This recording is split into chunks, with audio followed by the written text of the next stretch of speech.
Presiden Jokowi dikabarkan akan kembali mengganti sejumlah anggota kabinetnya. Anggota reshuffle terbaru tersebut rencananya digelar pekan ini. 3 orang sumber Tempo dari partai pendukung pemerintahan Jokowi, serta seorang pejabat di lingkaran istana menceritakan rencana reshuffle tersebut. Mereka mengatakan dalam agenda reshuffle kali ini, seorang kader Partai Nasdem dan PDIP akan dikeluarkan dari Kabinet Indonesia Maju. Keduanya adalah Menteri Lingkungan Hidup dan Kehutanan Siti Nurbaya Bakar, serta Menteri Hukum dan Hak Asasi Manusia Yasona Hamonangan Lauli. Siti Nurbaya dikeluarkan dari kabinet karena dianggap kurang kooperatif, terutama dalam urusan memperlancar pembangunan ibu kota Nusantara di Penajam Pasar Utara, Kalimantan Timur. Adapun Yasona diganti karena tiba-tiba mengesahkan perubahan kepengurusan DPP PDI Perjuangan tanpa lebih dulu memberitahu Jokowi. Yasona disebut-sebut akan digantikan oleh Supratman Adi Adgas, kata pejabat di lingkaran istana. Supratman merupakan politikus Partai Gerindra. Ia adalah anggota DPR periode 2019-2024 yang baru saja digantikan oleh Wihadi Wiyanto, koleganya dari Partai Gerindra, dari posisi Ketua Badan Legislasi DPR pada Selasa pekan lalu. Lalu calon pengganti Siti Nurbaya adalah Raja Juli Antoni, Wakil Menteri Agraria dan Tata Ruang. Raja merupakan anggota Mahkamah Partai Solidaritas Indonesia, partai yang dipimpin oleh Kaisang Pangarep, putra bungsu Jokowi. Satu posisi menteri lainnya akan mengalami pergeseran, yaitu Bahlil Lahadalia akan menjabat Menteri ESDM menggantikan Arifin Tasrif.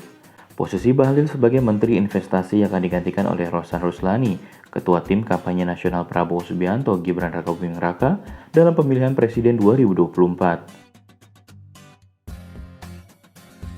Arifin Tasrif, Bahlil, Rosan, Siti Nurbaya, Raja Juli Antoni, dan Yasona Lauli belum menjawab permintaan konfirmasi Tempo ihwal kabar reshuffle kabinet ini.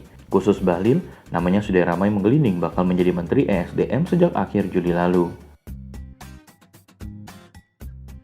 Pakar Hukum Tata Negara dari Universitas Mula Warman Herdiansyah Hamzah mengatakan reshuffle kabinet di ujung pemerintahan Presiden Jokowi tak akan memberikan dampak positif terhadap publik.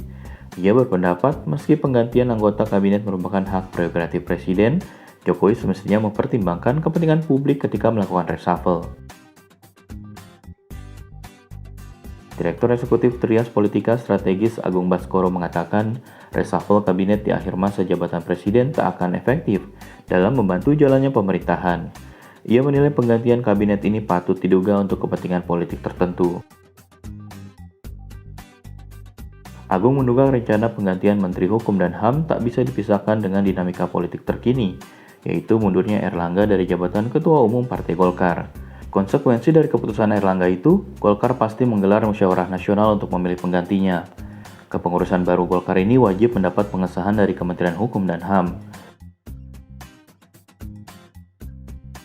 Senada dengan Agung, peneliti politik Populi Center Usep Saiful Ahyar mengatakan, reshuffle kabinet di akhir pemerintahan Jokowi hanya untuk memuluskan transisi pemerintahan ke rezim Prabowo Gibran.